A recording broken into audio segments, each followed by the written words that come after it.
इति नामिने नमः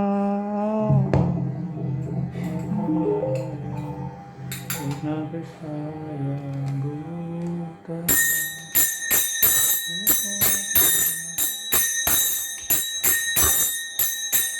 नमस्ते सरस्वती देवे गौरवाणी प्रचारिणे निर्विशेष शून्यवादी पाश्चात्य देशकारिणे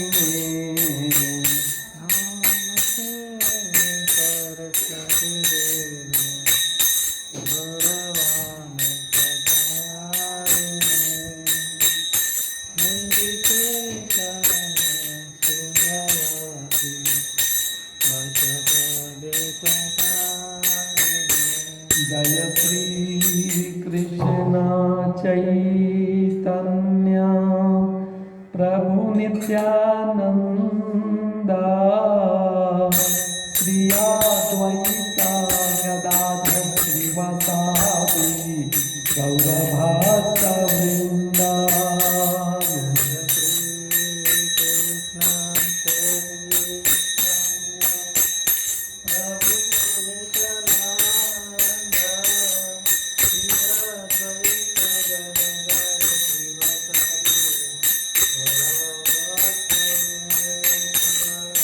जय श्री कृष्ण चैतन्य प्रभु नित्यानंद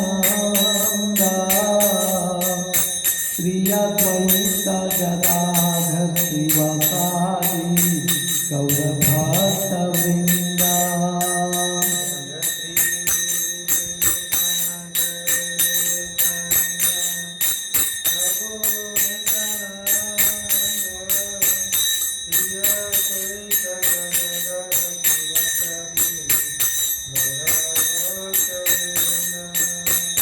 जय श्री कृष्ण चैतन्य प्रभु नित्यानंद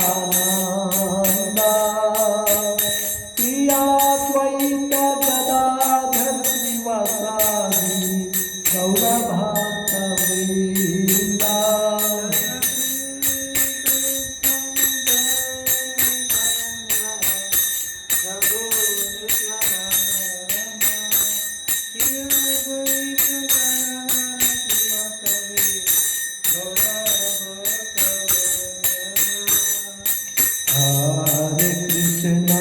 हरे Krishna Krishna Krishna Hare Hare Hare Ram Ram Ram Hare Hare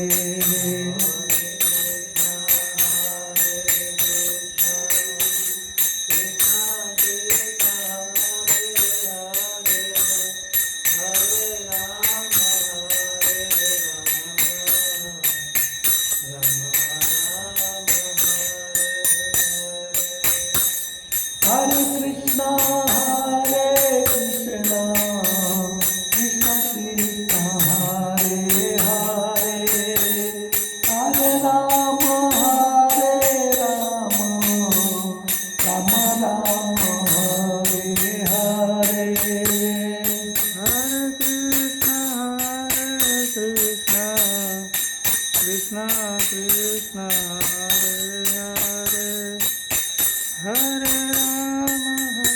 Hare Ram Ram Ram Hare Hare Hare Krishna Krishna Krishna Hare Hare Hare Ram Ram Ram Hare Hare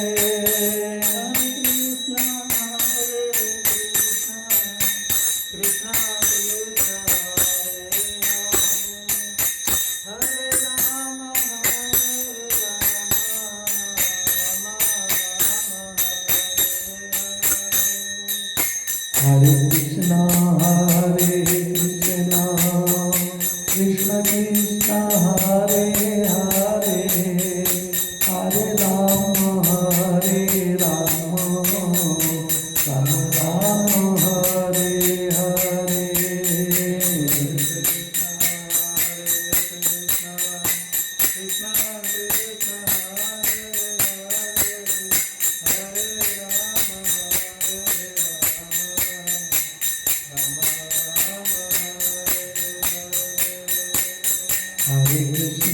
Hare Krishna Krishna Krishna Hare Hare Hare Rama Hare Rama Rama Rama Hare Hare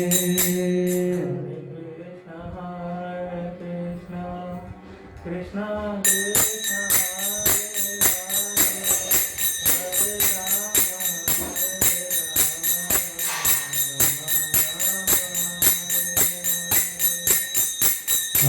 Krishna Hare Krishna Krishna Krishna Hare Hare Hare Rama Hare Rama Rama Rama Hare Hare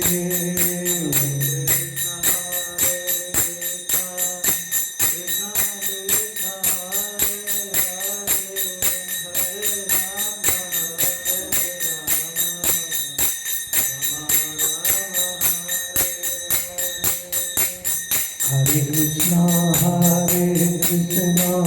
Krishna Krishna Hare Hare Hare Rama Hare Rama Rama Rama Hare Hare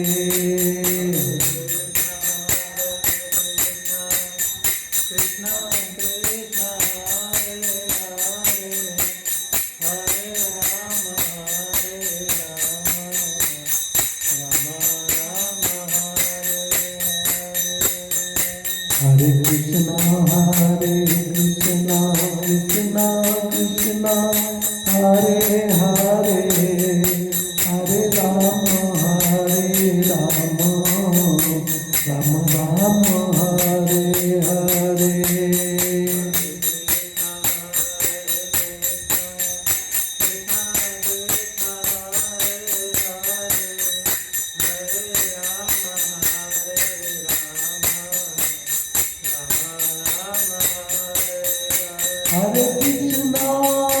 Krishna Krishna Krishna Hare Hare Hare Rama Hare Rama Rama Rama Hare Hare Hare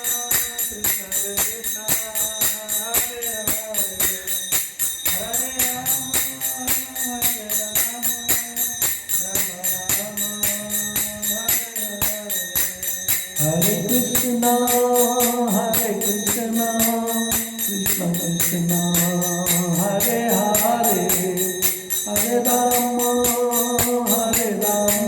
Rama Rama Hare Hare Hare Krishna Krishna Krishna Hare Hare Hare Rama Rama Rama Hare Hare Krishna Krishna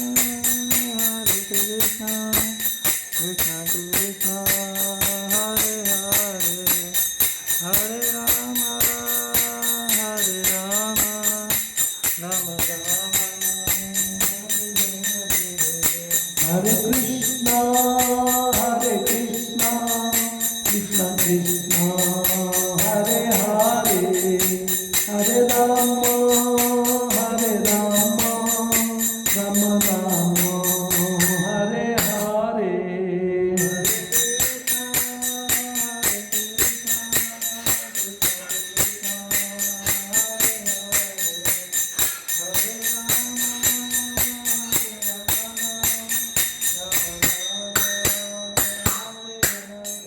यशपात Paramhans वर्गाचार्य अष्टोत्तरस्र Shri Shrimad हिजवाएंगे अभ्यासानंद Bhaktivedanta स्वामी श्री प्रभुपाद की जय। यशपात परमहंस वर्गाचार्य अष्टोत्तरस्र श्री श्रीमद हिजवाएंगे श्री भक्त सिद्धांत सरस्वती ठाकुर गोस्वामी प्रभुपाद महाराज की अनंत कोटि वैष्णव की रामाचार्य श्री लहराज ठाकुर की प्रेम से कहो श्री कृष्ण चैतन्य प्रभु नित्यानंद श्री अद्वैत गदाधर शिवासादि गौर भक्तवृंद की जय।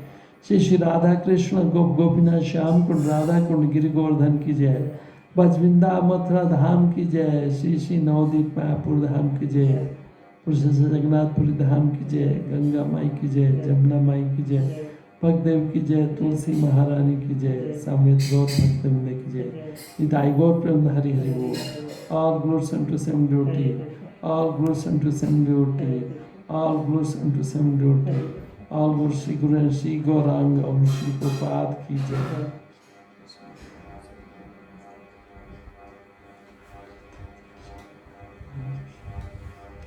हरे कृष्णा। भक्ति रसामृत सिंध शुरू करने के पहले श्रील प्रभुपाद ने एक षडगोस्वामी अष्टकम में से एक अष्टकम लिखकर ये किताब श्रील भक्ति सिद्धांत श्री भक्ति रसामृत सिंध को षडगोस्वामी वृंद को अर्पित किया है। षडगोस्वामी अष्टकम श्री श्रीनिवास आचार्य ने लिखा है, उसमें से एक अष्टकम जिसमें ये बताया गया कि कैसे षडगोस्वामी वृंद ने समस्त शास्त्रों का सार लेके और बहुत सारा शास्त्र हमको दिया है। वैदिक शास्त्रों में से भक्ति के लिए, विज्ञान के लिए जो जरूरी है वो शास्त्र हमें दिया है। तो गाएंगे, प्रार्थना करेंगे श्री षडगोस्वामी और विशेष रूप से श्री रूप गोस्वामी को प्रभुपाद के द्वारा लिखा हुआ इस किताब में समर्पित किया हुआ अष्टकम, जिससे कि हमारा श्री नेक्टर ऑफ डिवोशन भक्ति रसामृत सिंध निर्बाध रूप से हम इसकी चर्चा कर सकें। नाना शास्त्र विचारण कई निपुणो संधर्म संस्थापकौ लोकानां हितकारिणो त्रिभुवने मान्यों शरण्याकरौ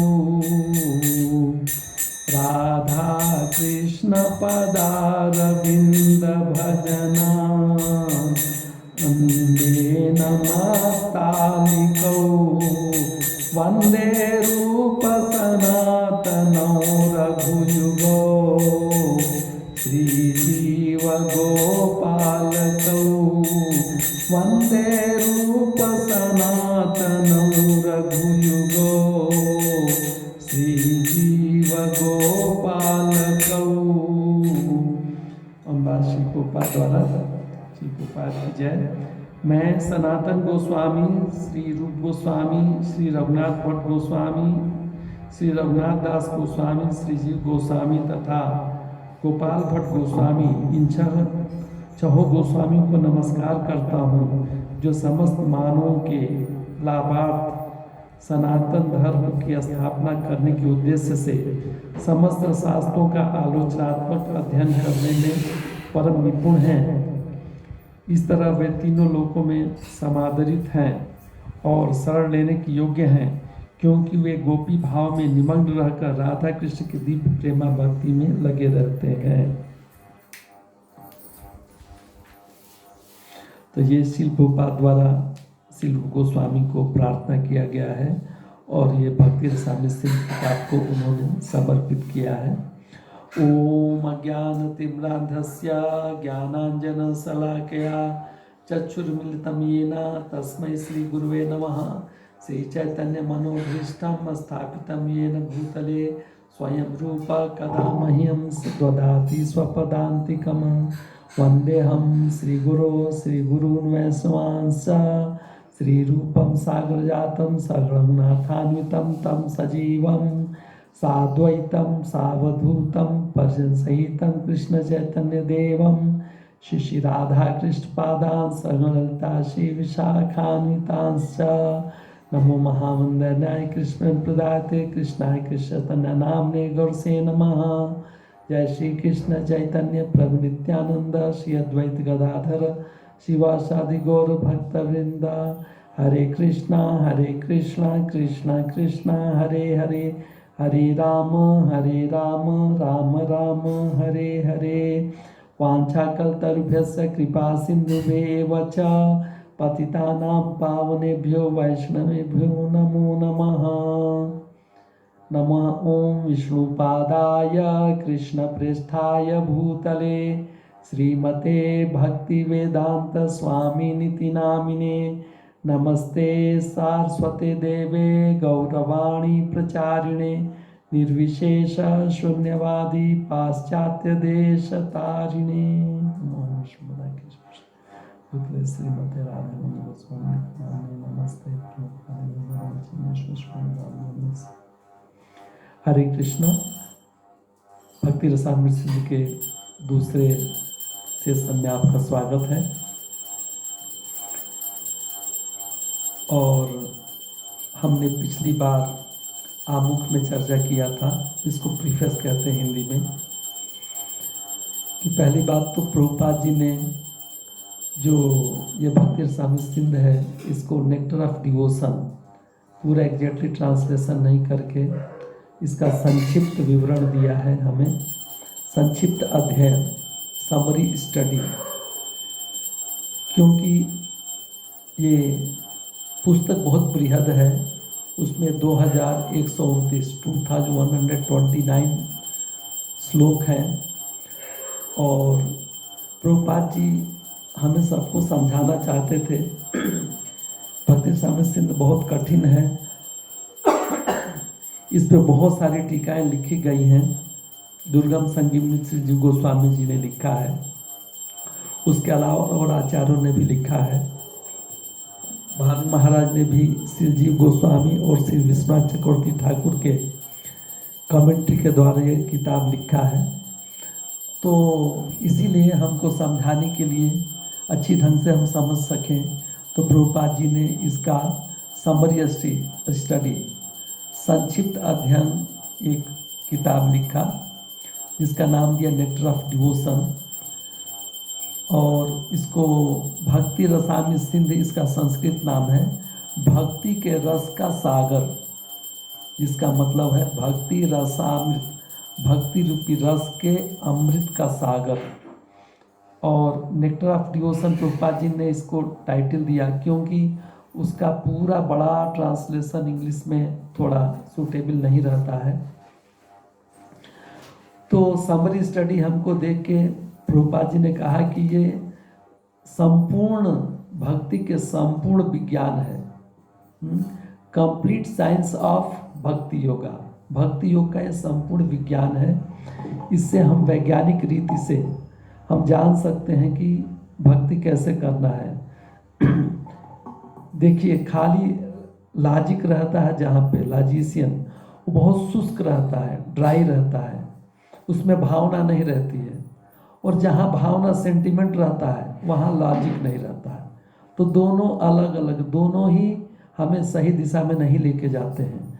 तो श्री भक्ति रसामृत सिंध ऐसा ग्रंथ है जिसमें भावना को लॉजिक रूप में व्यक्त किया गया है। जो हमारा सेंटिमेंट है उसको तर्क मतलब शास्त्र के अनुसार व्यक्त किया गया है। इसीलिए साइंस है, इसीलिए विज्ञान है, भक्ति योग का विज्ञान है। और इसको प्रभुपाद जी ने जैसे बताया, इसको जो भक्त कृष्णा कॉन्शियसनेस में हैं उनके लिए स्पेशली विशेष रूप से वो भक्ति में और दृढ़ हो जाएंगे, क्योंकि वैज्ञानिक रूप से सीखेंगे। तो प्रभुपाद जी ने प्रीफेस में जो आमुख में बताया पिछली बार कि इतिहास बताया कि कैसे श्रील रूप गोस्वामी और उनके भाई श्री सनातन गोस्वामी, अनुपम गोस्वामी, कैसे वो मुसलमान राजा के यहाँ नौकरी करते थे और कैसे चैतन्य महाप्रभु से मिले रामकेली में। फिर उन्होंने सब कुछ त्याग दिया। त्याग करने के बाद दशाश्वमेध घाट प्रयाग में महाप्रभु से मिले और महाप्रभु ने उनको 4 चीज़ें बताई। उसके बाद सनातन गोस्वामी को बनारस में मिले महाप्रभु, 4 चीज़ें बताई। पहला कि भगवान की जो लीलाएं हैं वो लुप्त हो गई हैं वृंदावन में। लुप्त मीन्स लास्ट, तो उसको फिर से उद्धारित करो, फिर से पुनरुत्थान करो, फिर से बताओ। और दूसरा बोला कि बहुत सारे वैदिक ग्रंथों में बहुत सारे चीज़ें दी हुई हैं, उसमें से भक्ति के विज्ञान के ऊपर किताब लिखो। फिर तीसरा बताया कि मंदिर का स्थापना करो, और चौथा बताया कि भक्ति के ऊपर किताब लिखो, वैष्णव का कैसा व्यवहार होना चाहिए उसको एग्जाम्पलीफाइड करो, उदाहरण रूप में प्रस्तुत करो। महाप्रभु स्वयं भगवान कृष्ण हैं, उनको पता है कि आगे आने वाला कलयुग बहुत ही खराब समय है, अच्छा नहीं है, लोग ये भी कुछ भी नहीं समझ पाएंगे, और जिससे वो थोड़ा भक्ति में प्रेरित होंगे वो जगह भी नहीं रहेगी वृंदावन मथुरा में, उनको पता भी नहीं चलेगा। तो भगवान के बारे में श्रवण कीर्तन विष्णु स्मरण कैसे करेंगे, जो कलयुग का प्रमुख गुण है श्रवण कीर्तन हरि नाम, वो कैसे करेंगे जब भगवान की लीला की स्थली उनको देखने को नहीं मिलेगा। और उसको, ये तो हमारा भावना हुई, फिर उसको वैज्ञानिक रूप से कैसे समझें, उसके लिए किताबें चाहिए। फिर उसका प्रैक्टिकली भगवान का शिव विग्रह का कैसे अर्चना किया जाता है वो बताने के लिए, फिर वैष्णव कैसा होना चाहिए, सब कुछ महाप्रभु ने कृपा करके सद गोस्वामी वृंद को शक्ति संचारित किया, इम्पावर्ड किया, इम्पावर्ड किया। तो उसके बाद से श्री रूप गोस्वामी, श्री सनातन गोस्वामी वृंदावन में गए, उन्होंने महाप्रभु के आज्ञा अनुसार सब कुछ किया, जैसा महाप्रभु ने कहा था वो किया। और प्रभुपाद जी लिखते हैं कि हम रूप गोस्वामी के फॉलोअर हैं, इसलिए रूपानुग कहते हैं। और जो प्रभुपाद जी लिखते हैं, जो कृष्ण भावनामृत आंदोलन में लगे हुए हैं, कृष्णा कॉन्शियस मूवमेंट में जो हैं, इस महान ग्रंथ का लाभ उठाकर भक्ति में दृढ़ हो जाना चाहिए।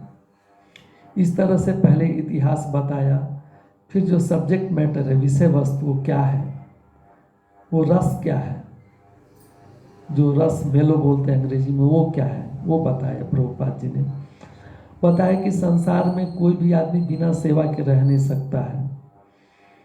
कोई किसी की सेवा, कोई परिवार की सेवा करता है, कोई समाज की सेवा करता है, कोई मानवता की सेवा करता है, कोई देश की सेवा करता है। तो सेवा क्यों करता है, किस बात से प्रेरित होकर सेवा करता है? तो सेवा करते हुए जो आनंद की प्राप्ति होती है, जिसे कि रस कहते हैं, उसके लिए सेवा करता है। जो सेवा करते हुए, जैसे गृहस्थ है, घर में पत्नी बच्चों की सेवा कर रहा है या पत्नी पति की सेवा कर रही है, वो किस लिए प्रेरित होते हैं, इंस्पायरेशन कहाँ से आता है? तो जो आनंद, सेवा करते जो आनंद आता है उसको रस कहते हैं, बेलो। लेकिन एक और आनंद है, ये तो भौतिक आनंद हो गया, भौतिक रस, और दूसरा है आध्यात्मिक रस। आध्यात्मिक आनंद मिलने से जो हमें बहुत स्वादिष्ट ज़्यादा है, आध्यात्मिक रस ज़्यादा स्वाद है। और भौतिक रस की सीमा है। सीमा क्या है? जो चीज़ें आदमी रस लेता है, आनंद लेता है, इंद्रिय तृप्ति, उसमें भोग जो करता है, वही वस्तु कुछ समय बाद त्याग करता है। जैसे पिछली बार बताया था, कैसे अगर आपको बहुत कुछ स्वादिष्ट व्यंजन पसंद है तो कितना खाएंगे, 1 प्लेट खाएंगे, 2 प्लेट खाएंगे, सुबह खाएंगे, दोपहर को खाएंगे, लेकिन 2-3 दिन तो नहीं खा सकते हैं। हमेशा उसकी सीमा है, लिमिट है। आप उब जाएंगे, त्याग देंगे उसको, फिर उसको भोग करेंगे, फिर त्याग देंगे। तो हमारा पूरा जीवन, हमारा पूरा संसार इसी भोग त्याग के पेंडुलम, इधर से भोग फिर त्याग, भोग फिर त्याग, ऐसे घूमता रहता है। लेकिन इसको कहते हैं चपल सुख। चपल सुख मीन्स फ्लिकरिंग प्लेजर, भोग त्याग। क्योंकि हमारा इंद्रियां, हमारा शरीर, ये कोई परमानेंटली यहाँ पे आनंद लेने के लिए भौतिक संसार में नहीं बनाया गया है। भगवान भी कहते हैं दुखालयम अशाश्वतम, ये दुख का घर है और परमानेंट नहीं है, हमेशा के लिए नहीं है। इसीलिए जब इसका ऐसा प्रकृति है तो उसमें हमें परमानेंट सुख कहाँ से मिलेगा, परमानेंट आनंद कहाँ से मिलेगा। इसीलिए हम भोग त्याग में फंसे रहते हैं। भोग त्याग फंसने के बाद हम ऐसा ही जीवन चला जाता है। लेकिन जो भगवान का आध्यात्मिक आनंद है वो भोग त्याग नहीं है, वो निरंतर बढ़ता रहता है, निरंतर बढ़ता रहता है और बढ़ते बढ़ते उसकी कोई सीमा नहीं है। लेकिन भौतिक जो रस है उसकी सीमा क्या है? काल, समय। समय हमसे सब कुछ खत्म कर देगा। अगर हम भोग त्याग में आनंद लेते हैं, लेकिन ऐसा समय आएगा कि हम ही नहीं रहेंगे, तो हमें बाधा पहुंचाता है काल, तो इसलिए परमानेंट नहीं है। लेकिन जो भगवान का जो भक्ति रस है वो ऐसा नहीं है। नेहा विक्रम से देते हैं, स्वल्पमस्य धर्मस्य त्रयतो महतो भगवान। भगवान कहते हैं कि इस मार्ग में, भक्ति मार्ग में थोड़ी भी चेष्टा बहुत बड़े भय से रक्षा करती है। तो बाकी सब कर्म हमें मनुष्य शरीर देंगे कि नहीं देंगे गारंटी नहीं है, लेकिन भक्ति ऐसा है कि जिसमें हमें मनुष्य शरीर मिलेगा ही अगला। अगर ये शरीर छूटता है तो अगला शरीर मनुष्य का ही मिलेगा। अगर हम बहुत उच्च तीव्र भक्ति करते हैं तो शरीर ही नहीं मिलेगा। लेकिन मान लीजिए थोड़ी भी भक्ति करके शरीर छूट जाता है, काल बाधा करता है, तो हमें अगला जीवन मनुष्य शरीर का, अगला जन्म मनुष्य शरीर का होगा, जिससे कि जो रस की प्राप्ति मैंने पिछले जन्म में किया है भक्ति रस में, वो आगे भी करते रहें। जबकि बाकी अगर भक्ति नहीं करेंगे और जो रस, भौतिक रस का आनंद लेंगे, तो हो सकता है कि हम मनुष्य शरीर ना मिले। हमारे कर्मेण देव नेत्रेण, भगवान की अध्यक्षता में या भाग्य के, हमारे कर्म के अनुसार हमें ऐसा शरीर मिलेगा 84 लाख में कि हम भगवत प्राप्ति के अनुकूल नहीं रहेगा। तो ये भौतिक रस इसीलिए अमृत नहीं है। आध्यात्मिक रस, जो भक्ति रस है, वो अमृत है, क्योंकि उसमें समय बाधा नहीं होता है और निरंतर बढ़ता जाता है। प्रभुपाद जी लिखते हैं कि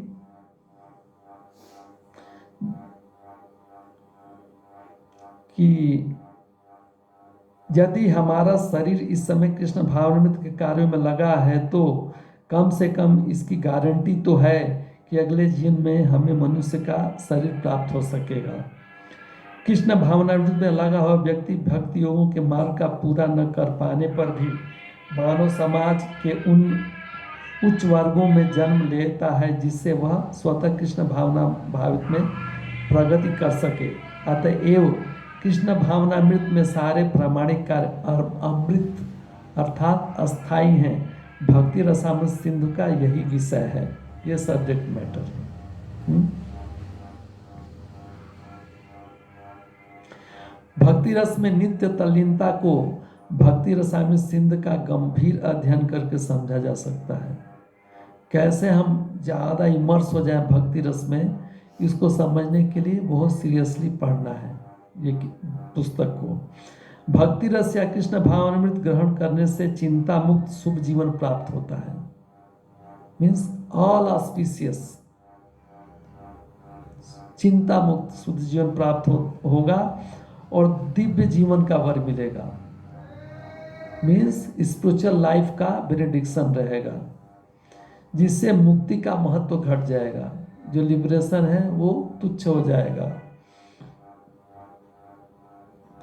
भक्ति रस मुक्त की भावना उत्पन्न करने में आत्मनिर्भर है, क्योंकि यह भगवान कृष्ण के ध्यान को आकर्षित करता है, भगवान को आकर्षित करता है भक्ति रस। तो भक्ति रस में क्या होता है, क्या होगा? शुभ जीवन प्राप्त होगा, दिव्य जीवन प्राप्त होगा, मुक्ति भी कम दिखाई देगी, बहुत तुच्छ भगवान कृष्ण को आकर्षित करेंगे। जनरली प्रभुपाद जी लिखते हैं कि नवदीक्षित भक्त शुरू में ही भक्ति में आने से भगवान को देखना चाहते हैं, लेकिन जब तक हमारी इंद्रियां कुंठित हैं, अशुद्ध हैं, हम भगवान को नहीं देख सकते। अतः श्री कृष्ण आदि न भवेत ग्राही इंद्रिय सेवान को जीवादो तथा स्फुट यदः। तो हमारे ये इंद्रियों द्वारा भगवान की प्राप्ति नहीं होगी। सेवा भाव से जीव से भगवान का प्रसाद ग्रहण करने से, भगवान का नाम लेने से वो स्फुरण होगा, हमारे में मैनिफेस्ट होगा। तो प्रभुपाद जी लिखते हैं कि अगर मनुष्य को भौतिक जीवन से आध्यात्मिक जीवन से उठना है तो वो क्रमशः ऊपर उठाने वाली भक्त समय उपाधियों से शुद्ध हो जाए। भक्ति रसामित सिंध पढ़ के धीरे धीरे धीरे धीरे आगे बढ़ता जाएगा। और दिव्य रस का रागानुभक्ति का, पहले नव दीक्षित है तो उसको भक्ति के ऊपर ट्रेनिंग लेना है, अपने गुरु के माध्यम से ट्रेनिंग लेना है। ट्रेनिंग लेके धीरे धीरे धीरे धीरे वो आगे बढ़ेगा, रागानुभक्ति करेगा और 5 प्रधान रसों में भगवान श्री कृष्ण के साथ अपने संबंध को जान जाएगा और वो सच्चिदानंद जीवन मिलेगा उसको। इस तरह से प्रभुपाद जी बताए, अभी तक हम पढ़े श्री रूप गोस्वामी ने क्यों इसका संकलन किया, ये क्यों लिखा, फिर भक्ति रस क्या है और अमृत क्यों है और इसको कैसे प्राप्त करना है। और दूसरा बताया, हम जीवन में किसी न किसी से प्रेम करते हैं, प्रेम करने की प्रोपेंसिटी है, प्रेम करने की हमारी अभिलाषा है, वो भाव है। तो प्रेम करके हमेशा हम तुष्ट नहीं होते हैं, संतुष्ट नहीं होते हैं, हम हमेशा असंतुष्ट रहते हैं। आप देख सकते हैं समाज में बहुत सारे उदाहरण। लेकिन हम जानते नहीं कि प्रेम का आश्रय कौन है। प्रेम का आश्रय भगवान है। अगर भगवान से प्रेम करें तो सबसे प्रेम किया जा सकता है, अलग अलग करने की जरूरत नहीं है। प्रभुपाद जी लिखते हैं कि जैसे कि पेड़ के जड़ में पानी डालने से पेड़ के सभी तना, फूल, फल सबको ऊर्जा मिलती है, हम पेट में खाना डालने से हमारे अंग सभी पुष्ट होते हैं, उसी प्रकार भगवान कृष्ण से प्रेम करने से सबसे हम प्रेम करेंगे। और भगवान से कैसे प्रेम करना है ये पुस्तक में लिखा गया है। इसको पुस्तक से हमें पढ़ सकते हैं, ये हमने डिस्कस किया था। फिर प्रभुपाद जी बोलते हैं कि आधुनिक समाज बहुत उन्नत किया है विज्ञान से, बहुत सारी भौतिक पदार्थ हमें सुख देने के लिए बने हैं, लेकिन हमें संतुष्ट नहीं करते हैं। तो ये बुक जो है भक्ति रसामृत सिंधु उसको रिजेक्ट नहीं करती है, लेकिन कैसे हम भगवान की सेवा में लगाए सब बताती है।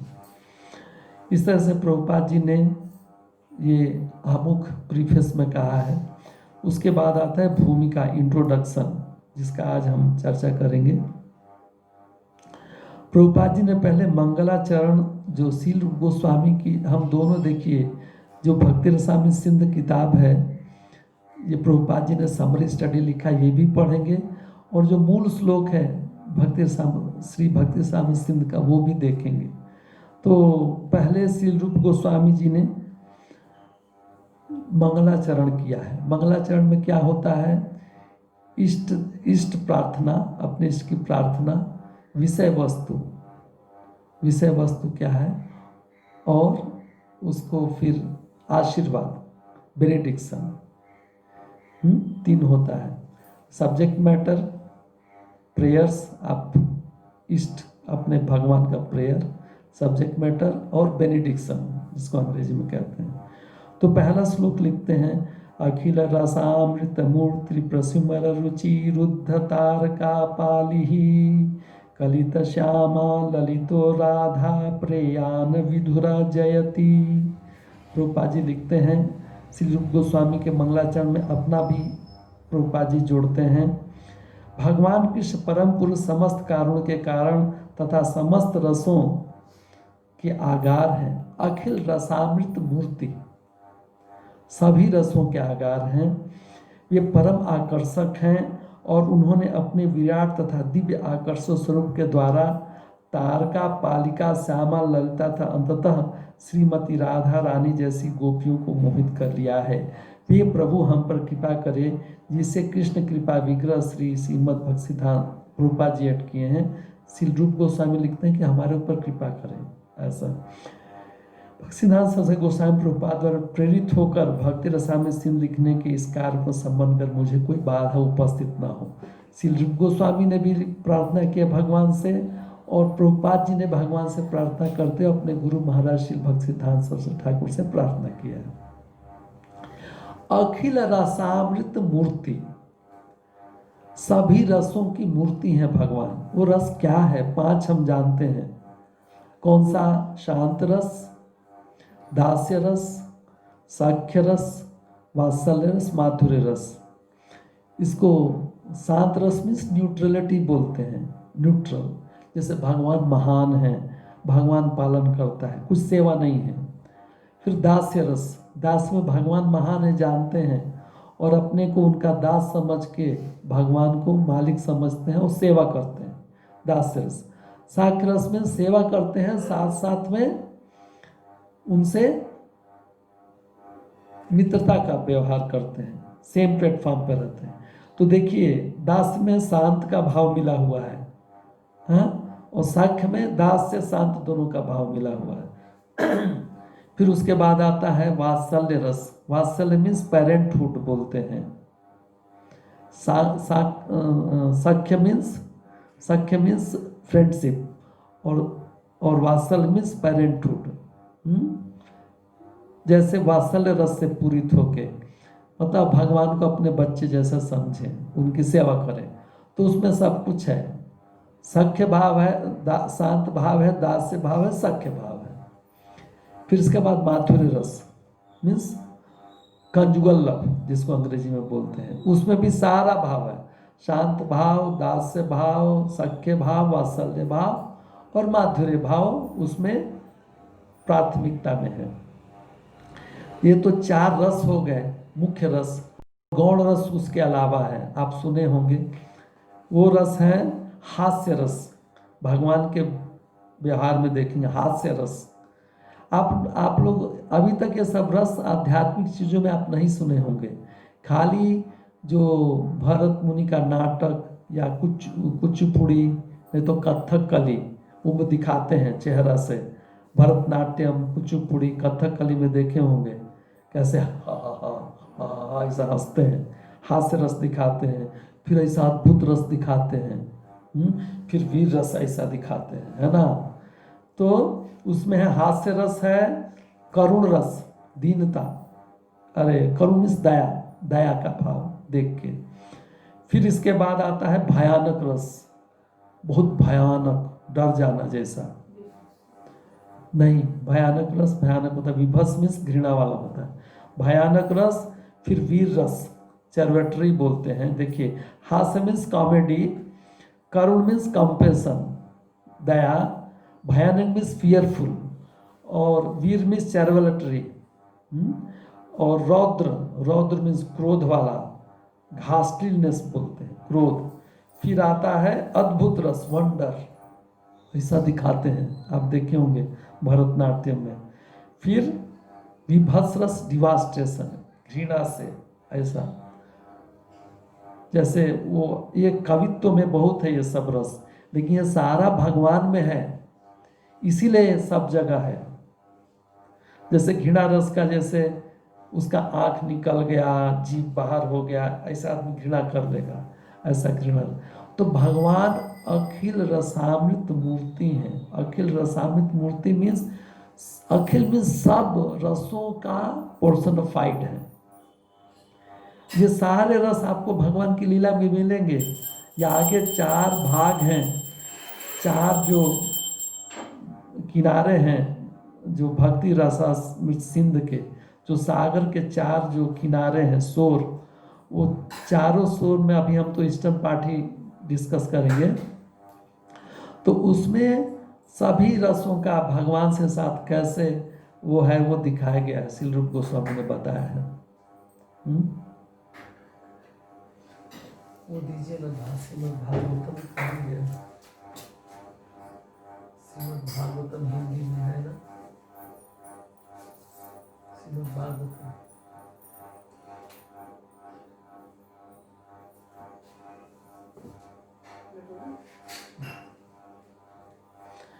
हम देखेंगे कि कैसे श्रीमद् भागवतम में भगवान जब प्रवेश किए हैं जो कंस के जो मल्लशाला में, जहाँ पे मल्ल युद्ध होना है, रेसलिंग होना था, कंस ने भगवान को अक्रूर जी को भेज के वृंदावन से मथुरा बुलाया था और मथुरा में मल्ल युद्ध के लिए आमंत्रण दिया था। मल्ल युद्ध मीन्स रेसलिंग, मुष्टिक चारों से। तो भगवान एक ही प्रवेश करते हैं, जो उनकी शाला में, मल्ल युद्ध शाला में प्रवेश करते हैं, तो सब लोग कैसे कैसे भाव से देखते हैं। सभी रसों का यहाँ वर्णन है। मल्ला नाम अर्षिणा नरवर स्त्रीणा स्मरो मूर्तिमान गोपानाम सजनो हस्ताम क्षिति भुजाम शास्ता सपित्रो शिशु मृत्युर्भोजे पतेर्विराट विदुषाम त्वं परमयोगिनाम विष्णाम पर देवतेति विदितो रंगम गतः साग्रजः। जब भगवान बलराम जी के साथ प्रवेश करते हैं अखाड़ा में रेसलिंग प्लेस में, तो विभिन्न समुदाय के लोग कृष्ण को भिन्न भिन्न रूप में देखते हैं।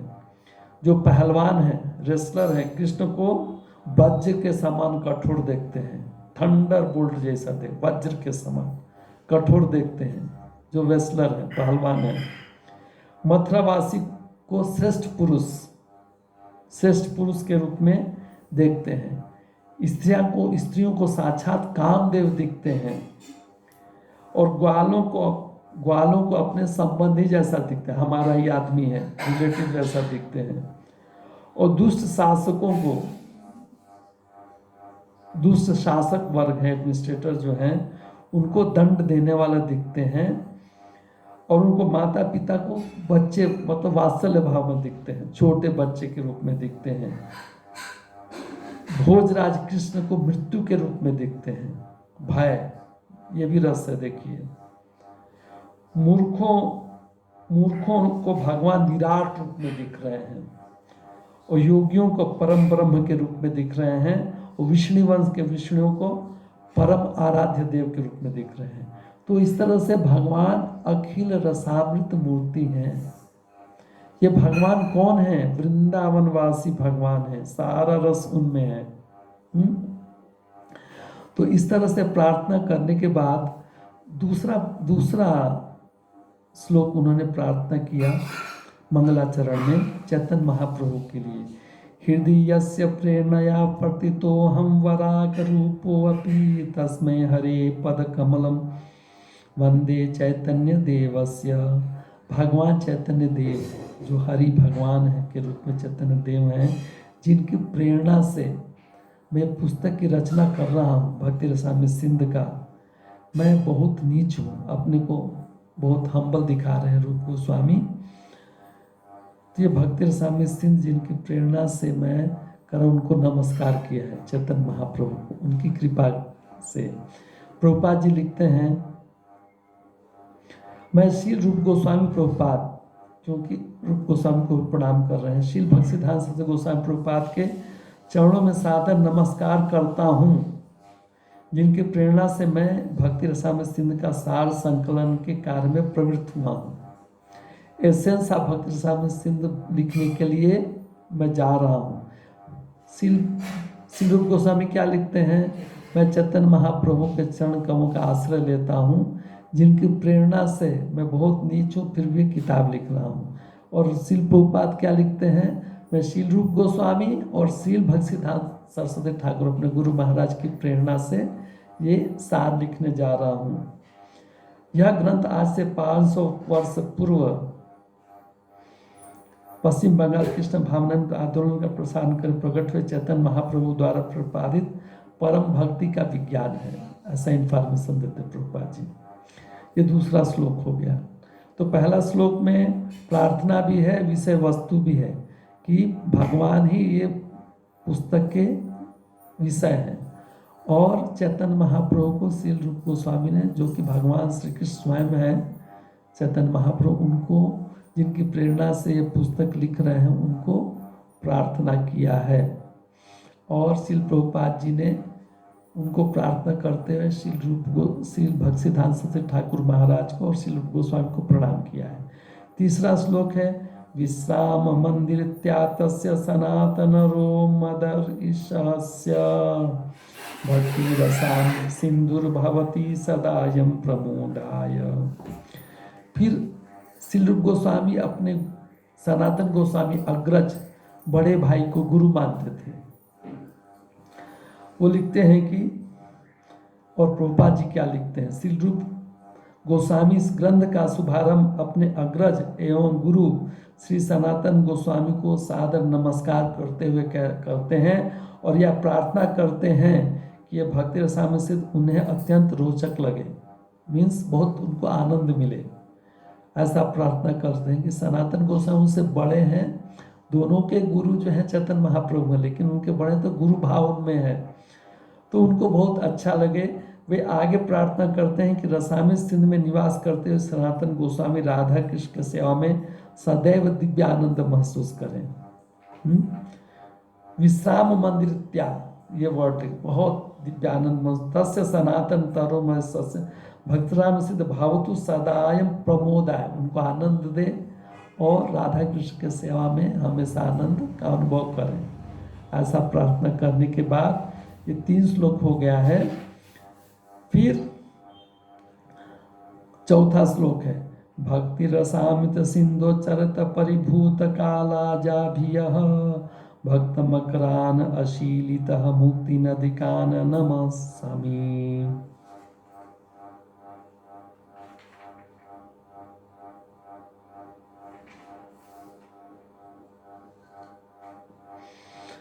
फिर इसके बाद वो बोलते हैं कि जो मैं समस्त महान भक्तों आचार्यों को साबत नमस्कार, वैष्णव आचार्य, हरि का प्रार्थना हो गया, गुरु का प्रार्थना हो गया, अब वैष्णव को, वैष्णव हरि गुरु वैष्णव को प्रार्थना है पहले मंगलाचरण में। मैं समस्त महान भक्तों तथा आचार्य को सादर नमस्कार करता हूँ जो अमृत के महासागर में मगरों के समान हैं और जो मुक्ति रूपी विविध नदियों को तनिक भी परवाह नहीं करते हैं, निर्विशेषवादी ब्रह्म रूपी सागर में तलीन होना चाहते हैं, ठीक उन नदियों की भांति जो बहते बहते सागर में तलीन हो जाती है। सागर की तुलना मोज से की जा सकती है और नदियों की तुलना मोज की विभिन्न विधियों से। निर्विशेषवादी नदी जल में निवास कर रहे हैं, बोल रहे हैं कि मैं उन वैष्णव को प्रणाम करता हूँ। वो कैसे हैं? जैसे सागर है, भक्ति रस का सागर है, उसमें शार्क फिश मकर, शार्क देखते हैं मकराकृत कुंड, तो बोल रहे हैं कि जो भक्ति का जो सागर है उसमें आनंद कौन ले रहा है? भक्त, मकर रूपी भक्त। ये रूप एनालॉजी बता रहे हैं, रूपक, जो शार्क के रूप में जो भक्त हैं वो आनंद ले रहे हैं और वो नदियों के बारे में चिंता नहीं करते हैं। अगर सागर में शार्क है तो नदी में नहीं जाती है, वो सागर में, नदियाँ के सागर में मिलती हैं, रिवर्स। तो नदी क्या है? वो मुक्ति है, 5 तरह की मुक्ति, सारूप्य, सामीप्य, सालोक्य, शास्त्री, सायुज्य। उसको सायुज्य को तो नरक जैसा माना जाता है। तो जो उन वैष्णव को प्रणाम करते हैं, महान वैष्णव को श्री रूप गोस्वामी, जो कि मुक्ति को निकृष्ट मानते हैं और डोंट बादर। अगर सागर में नदी आए चाहे नहीं आए, शार्क को क्या फर्क पड़ता है? वो सागर में इतना उसको आनंद है कि उसमें ही वो रमेगा। तो अगर नदी नहीं भी आए तो कुछ फर्क नहीं पड़ता। इसी तरह से उन वैष्णव को प्रणाम जो भक्ति रूपी सागर में मकर, शार्क, मकर संस्कृत में बोलते हैं, शार्क इंग्लिश में बोलते हैं, फिश होता है ना, तो शार्क रूपी वैष्णव आनंद लेते हैं, वो इसके ऊपर ज़्यादा ध्यान नहीं देते हैं। उन वैष्णव को प्रणाम। और ऐसा जो काल रूपी जाल उसमें काम नहीं करता है। अगर जाल डालेंगे तो शार्क नहीं आती, शार्क नीचे रहती है, दूसरी मछली आती है। तो काल रूपी जाल, जाल मीन्स नेट, उनको पकड़ता नहीं। ऐसे वैष्णव को प्रणाम। देखिए कितना उत्कृष्ट है। ये चौथा करने के बाद अब बोलते हैं कि मीमांसक बडवाग्ने कठिनाम अपि कुंठयन असौ स्फुरतु सनातन सुचिरम तव भक्ति रसामृत बोधि। फिर बोलते हैं कि श्री रूप गोस्वामी प्रभुपाद जी लिख रहे हैं, अपने गुरु सनातन गोस्वामी से भक्ति रसामृत सिंध की रक्षा मीन्स प्रोटेक्शन उन तार्किक मीमांसकों मीन्स कौन है वो, इम्पल्सलिस्ट जो आर्गुमेंटल रहते हैं, इम्पर्सनलिस्ट जो भगवान के रूप को नहीं मानते हैं, मीमांसक बोलते हैं उसको संस्कृत में, से रक्षा करने की प्रार्थना करते हैं। वो कैसे हैं, वो जो तर्क आर्गुमेंटल आदमी कैसा है, वेल्केनो ज्वालामुखी जैसा है। अगर सागर में ज्वालामुखी है तो क्या बिगाड़ लेगा सागर का, वो फुर करके आएगा, पानी से बुझ जाएगा। सेम अगर वेल्केनो बाहर है तो सबको नाश कर देगा, लेकिन सागर में क्या कर लेगा, कुछ नहीं कर लेगा। तो बोलते हैं कि ये सागर में जो ज्वालामुखी जिस प्रकार से उसका कुछ भी नहीं कर पाते, उसी तरह से सनातन गोस्वामी से ये भक्ति रसामृत सिंध ग्रंथ की रक्षा कीजिए उन तार्किकों से, मीमांसकों से, आर्गुमेंटिस्ट इम्पर्सनलिस्ट से जो ज्वालामुखी की तरह है। समझ में आया। फिर इसके बाद 6वां श्लोक बोलते हैं, मतलब बेनिडिक्शन देते हैं, आशीर्वाद। अभी तक हमने विषय वस्तु भगवान है, फिर प्रार्थना हरि गुरु वैष्णव को प्रार्थना है, फिर इसके बाद ये भी बेनिडिक्शन है कि प्रोटेक्शन, वो किताब की रक्षा किससे, जो मायावादी इम्पर्सनलिस्ट है, जो भगवान के रूप को नहीं मानते। फिर बोलते हैं भक्ति रसस्य प्रस्तुर अखिल जंगम मंगलम प्रसंगस्य अज्ञानापि यस्याह क्रियते सुहृदाम प्रमोदाय।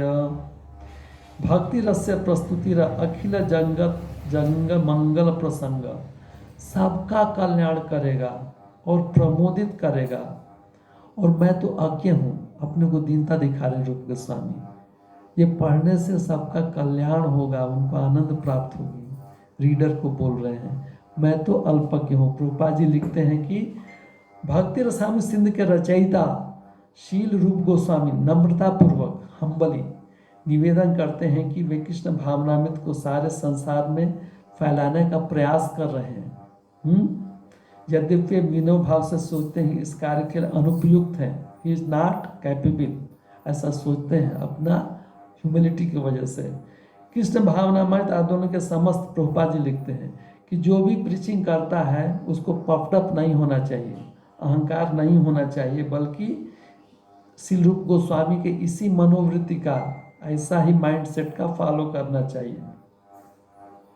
अपने को बड़ा प्रीचर नहीं समझना चाहिए, प्रभुपाद जी लिखते हैं।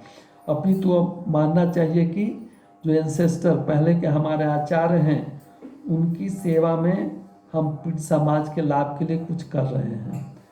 तो इस तरह से ये मंगलाचरण कंप्लीट किया। विषय वस्तु हरि गुरु वैष्णव प्रार्थना आशीर्वाद। विषय वस्तु भगवान है, अखिल रसामृत मूर्ति हैं, भगवान की प्रार्थना, चैतन्य महाप्रभु जो भगवान से उनकी प्रार्थना, फिर उसके बाद अपने गुरुतम सदृश्य सनातन गोस्वामी की प्रार्थना, फिर इसके बाद वैष्णव जनों की प्रार्थना जो भक्ति रसामृत सिंधु में मकर की तरह है, सार की तरह, फिर आशीर्वाद उन मीमांसकों से इसकी रक्षा, फिर भक्तों को मंगल। ऐसा करने के बाद अब विषय वस्तु बताते हैं। पहले क्या है मंगलाचरण, फिर विषय क्या है कंटेंट्स, हाँ, फिर परिभाषा सूत्र, 3 भाग है। मंगलाचरण, कंटेंट्स और डिफिनीशन, भक्ति है क्या, परिभाषा सूत्र बोलते हैं। जैसे जन्मादस्य है एक भागवतम का पहला, ओम नमो भगवते वासुदेवाय जन्मादस्य यतः, ये सूत्र है, पूरा भागवतम इसके ऊपर ही है। तो वैसे ही मंगलाचरण के बाद उसका विषय कंटेंट क्या है वो बताएंगे, उसके बाद परिभाषा बताएंगे सूत्र। तो विषय क्या, भक्ति रसामृत एक सिंधु है, सागर। सागर में क्या होता है, किनारा होता है, 4 किनारे होते हैं, है ना। हमको दिखता है भाग, सागर बहुत बड़ा है, लेकिन एक इंड तो रहता है ना, चारों किनारा। तो सील रूप गोस्वामी ने भक्ति रस के समुद्र का 4 भाग किया है, 4 किनारों से, पूर्व भाग, दक्षिण भाग, पश्चिम भाग और उत्तर भाग। तो पूर्व भाग में है, जैसे किनारा है तो क्या आता है, लहरें आती हैं, वेव आती है ना। तो पूर्व भाग में क्या है, 4 तरह की लहर है। पहला लहर है सामान्य भक्ति, दूसरा लहर है साधना भक्ति। साधना भक्ति में वैधि भक्ति, रागानुगा भक्ति आती है, दोनों, उसका साधना भक्ति। तीसरा लहर है भाव भक्ति, इष्टसी में। और चौथा लहर है प्रेम भक्ति। ये 4 लहर ये प्रभुपाद जी ने 19 चैप्टर 19 चैप्टर में डिवाइड किए हैं।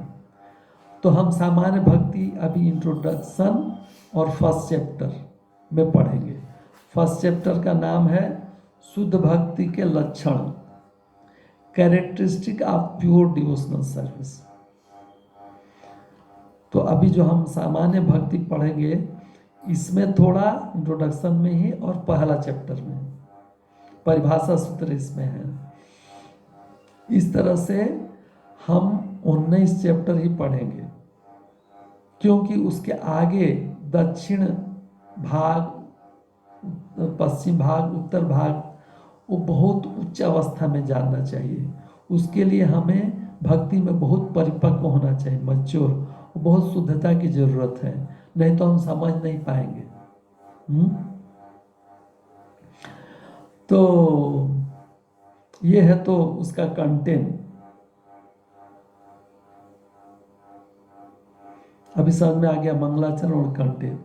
फिर आता है परिभाषा सूत्र, अन्याभिलाषिता शून्यम ज्ञान कर्म अनावृतम आनुकूल्येन कृष्ण अनुशीलनम भक्ति उत्तमा। ये श्री रूप गोस्वामी ने ये श्लोक दिया है। अन्याभिलाषिता शून्यम ज्ञान कर्माद्यानावृतम आनुकूल्येन कृष्ण अनुशीलनम भक्ति उत्तमा।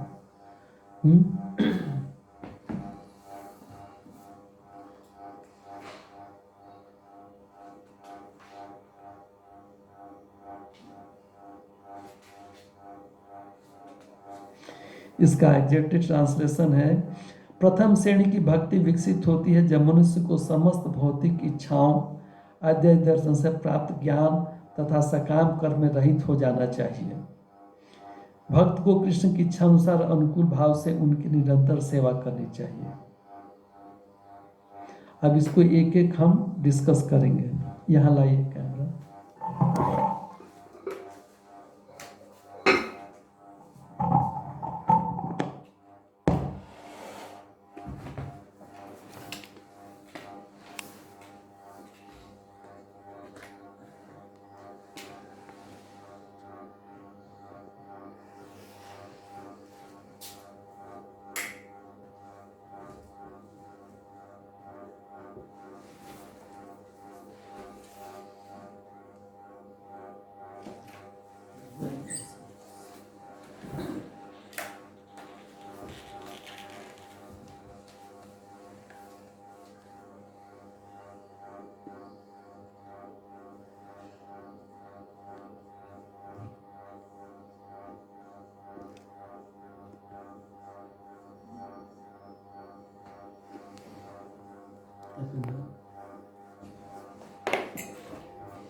तो इस श्लोक का हम एक एक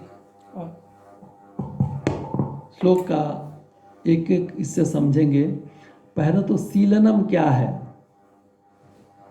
शीलनम, शीलनम कोई भी संस्कृत मग में एक प्रयास रहता है और एक भावना रहती है। तो जैसा कि बताया गया है कि भक्ति जो है वो निष्क्रिय अवस्था नहीं है, सक्रिय अवस्था है। मतलब उसमें कुछ एक्शन है।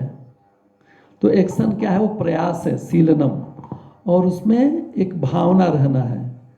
तो प्रयास क्या है? जैसे उसमें प्रयास में भी दो है, प्रवृत्ति और निवृत्ति। मतलब ये डूज डोंट डूज, हमारे इंडिवर जो रहता है वो डूज डोंट डू, जो इंडिवर बोलते हैं इंग्लिश में प्रयास को, वो क्या करना है क्या नहीं करना है। जैसे कि सुबह जल्दी उठना है, वो प्रवृत्ति है। ब्रह्म मुहूर्त में उठना है, वो प्रवृत्ति है। और निवृत्ति है कि ज्यादा सोना नहीं है, या प्रवृत्ति है कि भगवान का प्रसाद ग्रहण करना है, और निवृत्ति है कि बिना भूख लगे कुछ नहीं खाना है। तो ये तो कर्म हो गया, प्रयास हो गया। और उसमें भावना क्या है? एक भावना रहना चाहिए। क्या है? शांत, दास्य या सख्य, इसको बोलते हैं अस्थाई भाव।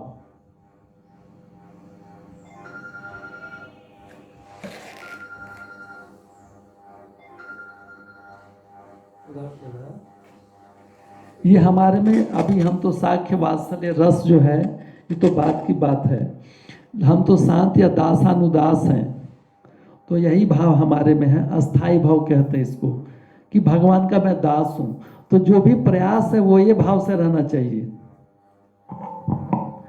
अगर शांत है तो इसमें प्रयास कम रहेगा, दास है तो मैं भगवान का दास हूं, ये भाव से प्रयास रहना है। सख्य है तो भगवान का मित्र हूं, वात्सल्य है तो मैं भगवान का पिता हूं, माता हूं। तो ये अस्थाई भाव हुआ। और संचारी भाव क्या हुआ?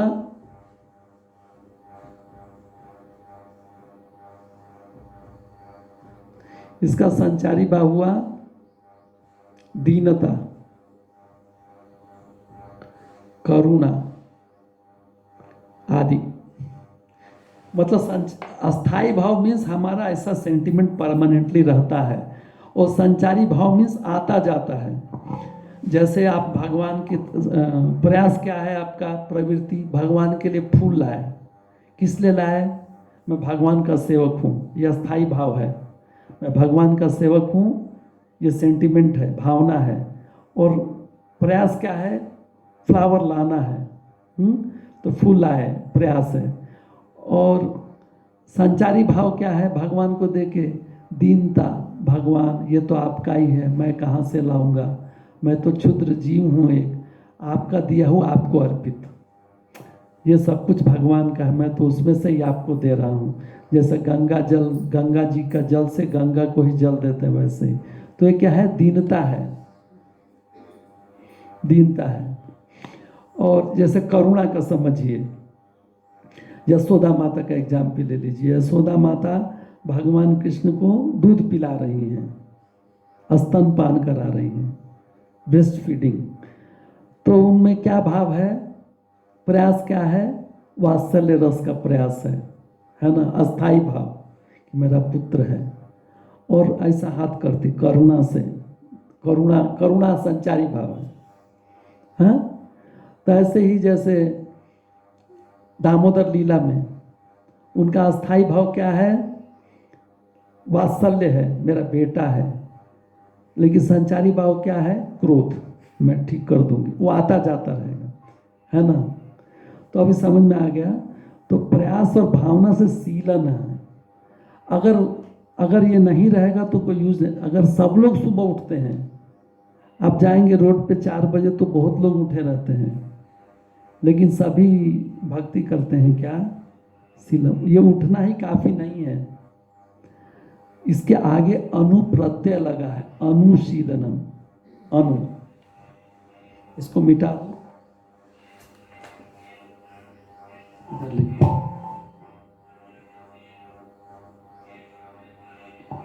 अनु मीन्स हमारे पूर्ववर्ती आचार्य जो किया है वही प्रयास, वही सब करना, अपना मर्जी से नहीं करना। अनुशीलनम मतलब जो भी हमारे प्रयास है, भक्ति जो है वो निष्क्रिय नहीं है, सक्रिय है, प्रयास करने हैं, प्रयास में प्रवृत्ति निवृत्ति का पालन करना है, उसमें भावना रहना है, और ये सब कैसे रहना है, पूर्ववर्ती आचार्यों के चरण कमलों पे चलते हुए रहना है, हाँ? वो जैसा वो बताए हैं वैसे करना है। जैसे सुबह उठ जाना ही अपने मर्जी से काम नहीं करना है। सुबह उठ के मैं उठ गया, फिर मैं हवन करने लगा आग जला के, तो नहीं माना जाएगा। प्रभुपाद जी ने बताया मंगल आरती करो, चांटिंग करो, है ना। और उसमें क्या भाव रहना है, मैं भगवान का दास हूँ, हमारे लिए वही उपयुक्त है, दास हूँ। दास की भावना से दीनता प्रकट करना है? तो ये हो गया अनुशीलनम, किसका? अब ये मिटाता हूं मैं।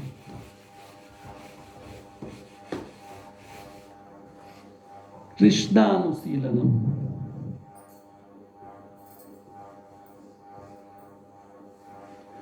कृष्ण का अनुशीलन करना है। तो भगवान कृष्ण बोले तो भगवान कृष्ण अकेले नहीं, भगवान कृष्ण मतलब कि भगवान कृष्ण फिर स्वांश, उनके अवतार, नरसिंह वराह, सब अवतार, विभिन्नांश,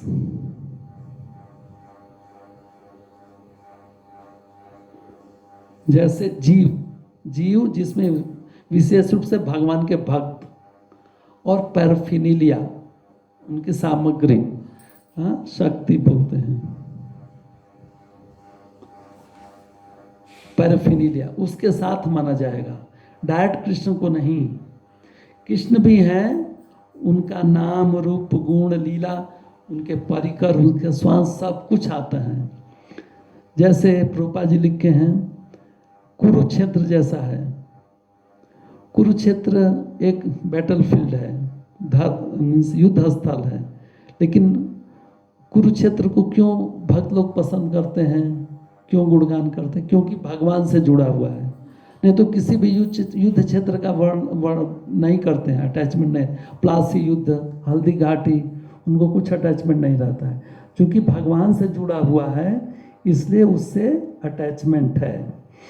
तो कृष्णानुशीलन मीन्स भगवान कृष्ण के संबंधित सभी चीज़ों के साथ पूर्ववर्ती आचार्यों का पालन करते हुए अपने रस के अनुसार प्रयास करना, ये निष्क्रिय अवस्था नहीं है, कृष्णानुशीलन हुआ। उसके बाद क्या है, इसके पहले मैं आपको बताना भूल गया, ये मुख्य रूप है, मुख्य स्वरूप, मुख्य लक्षण भक्ति का, ये वाला, ये लाइन, सेकेंड लाइन। और ये क्या, गौण,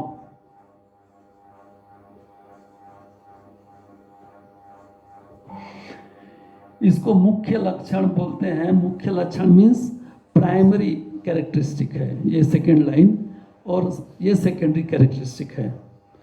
तो कृष्णानुशीलनम हो गया, और आनुकूल्येन, अनुकूल भाव से, फेवरेबल। जैसे कि अभी हम लोग पढ़े हैं, मुष्टिक और चारुण भगवान को मुक्का मार रहे हैं, तो भगवान को उसमें वीर रस में उनको आनंद मिल रहा है, लेकिन उनका इंटेंशन क्या है, उनको मारना है, आनंद देना नहीं है। इंटेंशन अनुकूल मीन्स खाली कार्य नहीं, इंटेंशन क्या है वो इंपॉर्टेंट है। तो भगवान को प्रसन्नता मिल रही है, लेकिन जो देने वाला चारों मुष्टिक है अनुकूल भाव से नहीं दे रहे हैं। जैसे कि यशोदा माता मान लीजिए, यशोदा माता दामोदर लीला में भगवान को दूध पिला रही हैं, स्तनपान करा रही हैं, तो चूल्हे का दूध गिर रहा है, तो चूल्हे का दूध गिर रहा है तो क्या किया उन्होंने, भगवान को किनारे रख के दौड़ गई।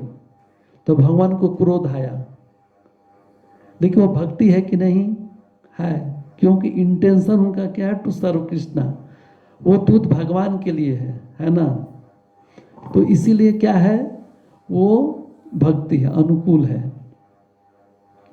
जैसे मान लीजिए आप वृंदावन गए, आप कुछ प्रसाद खरीदे, आप रूम में भूल गए, वो रूम में दूसरे भक्त हैं, तो आपको याद है आपने फ़ोन किया, प्रभु जी वो प्रसाद का बैग मैं उधर ही भूल गया, आप आ रहे क्या?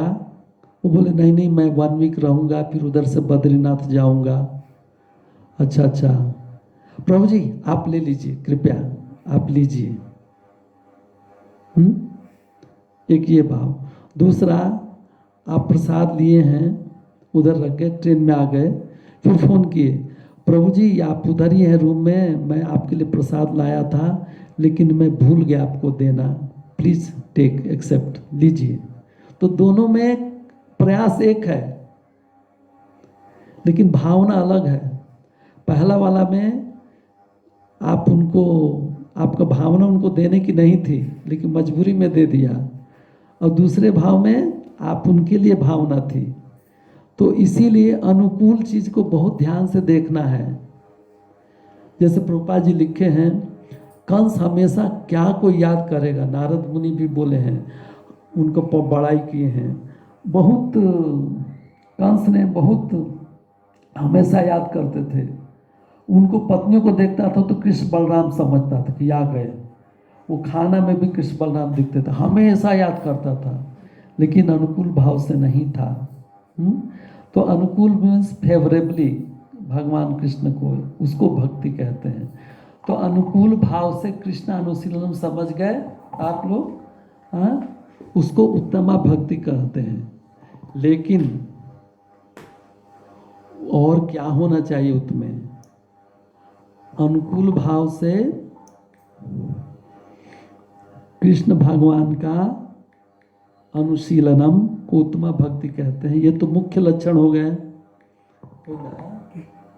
फिर उसका गौण लक्षण क्या है, अन्याभिलाषिता शून्यम।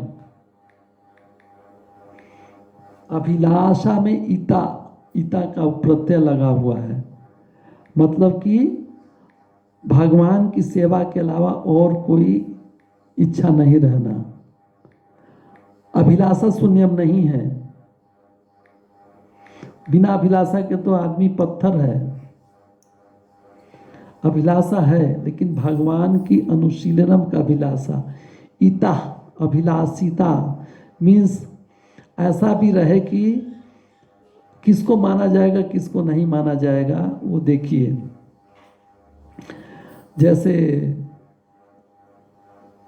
गोप बाल हैं, दावाग्नि लगी, बहुत आग जल लग गया, तो हे कृष्णा हे बलराम महाबाहु हमें बचाओ, हमें बचाओ, हमारा प्राण जा रहा है। तो उनका अभिलाषा क्या है, आप देखेंगे तो वो तो खाली अपना को बचाने के लिए बोलते हैं, भक्ति है क्या?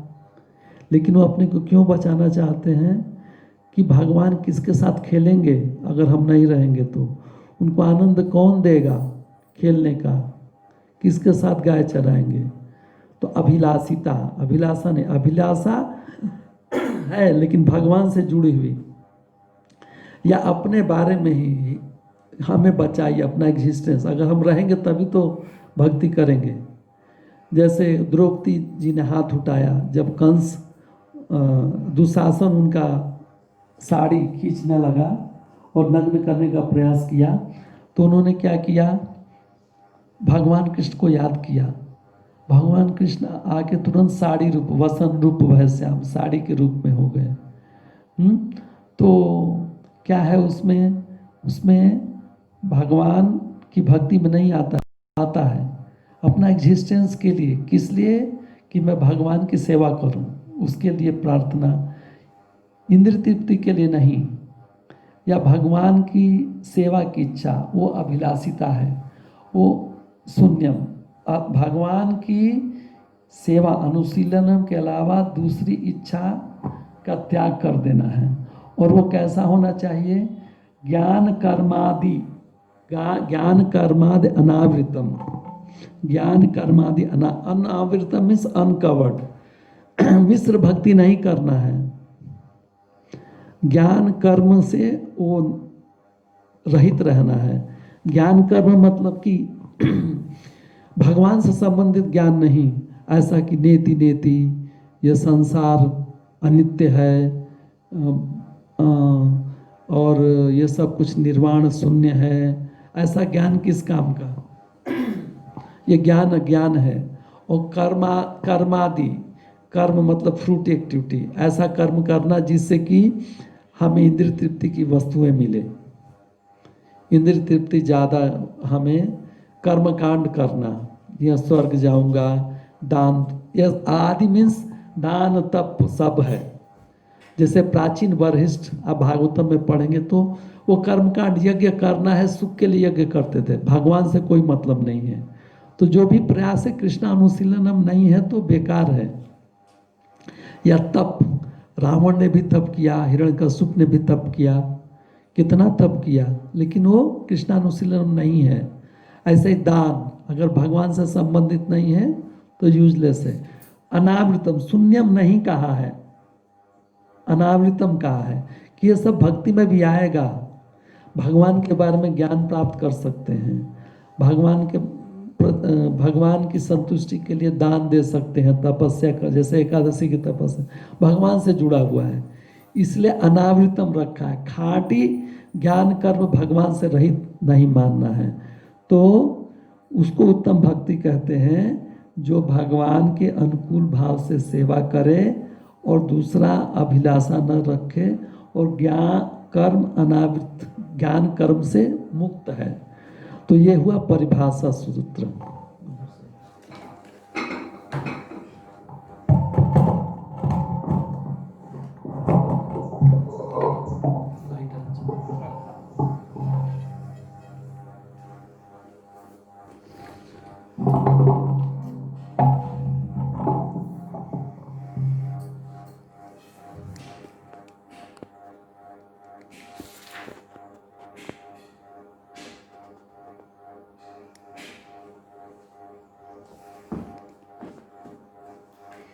लाइट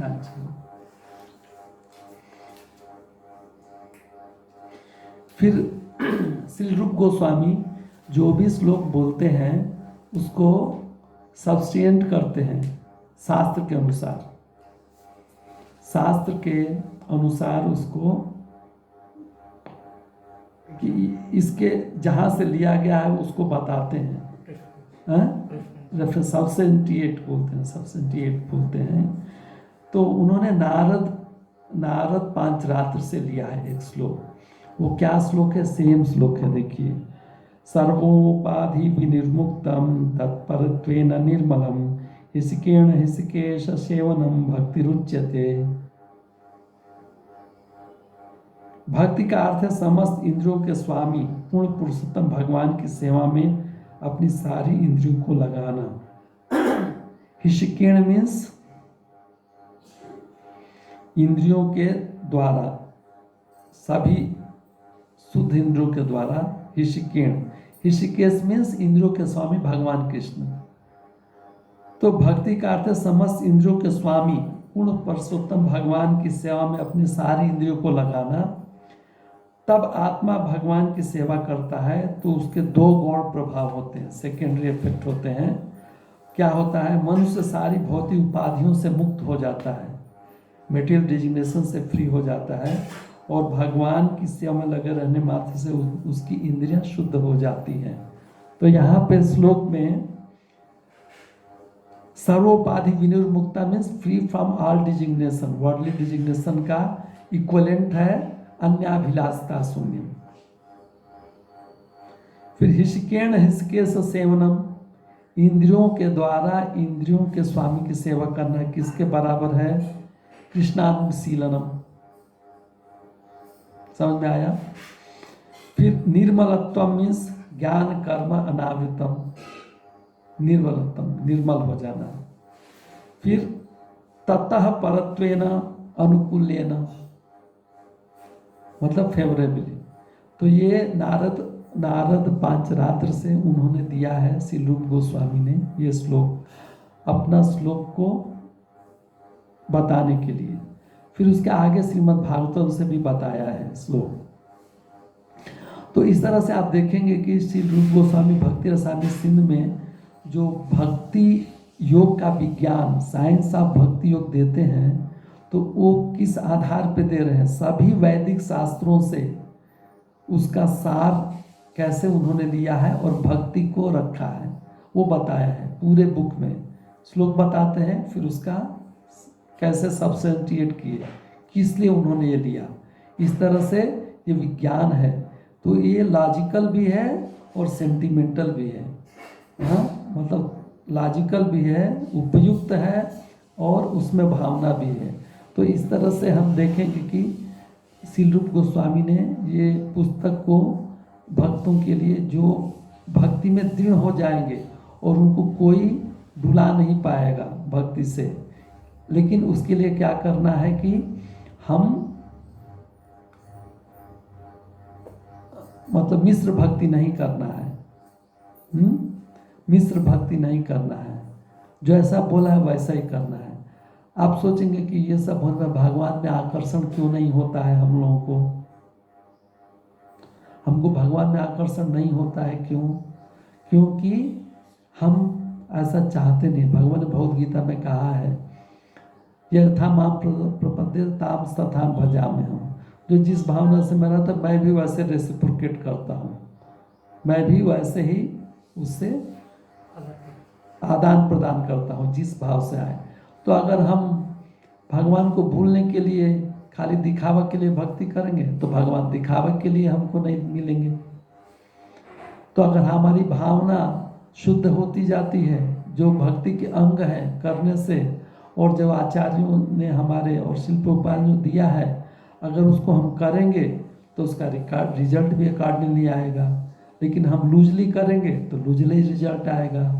तो हम अगर खाली दिखावे के लिए भक्ति करेंगे तो भगवान कभी आकर्षित नहीं होंगे, ना हम आकर्षित कर सकते हैं भगवान को। तो इस तरह से हमें सीरियस लेना है।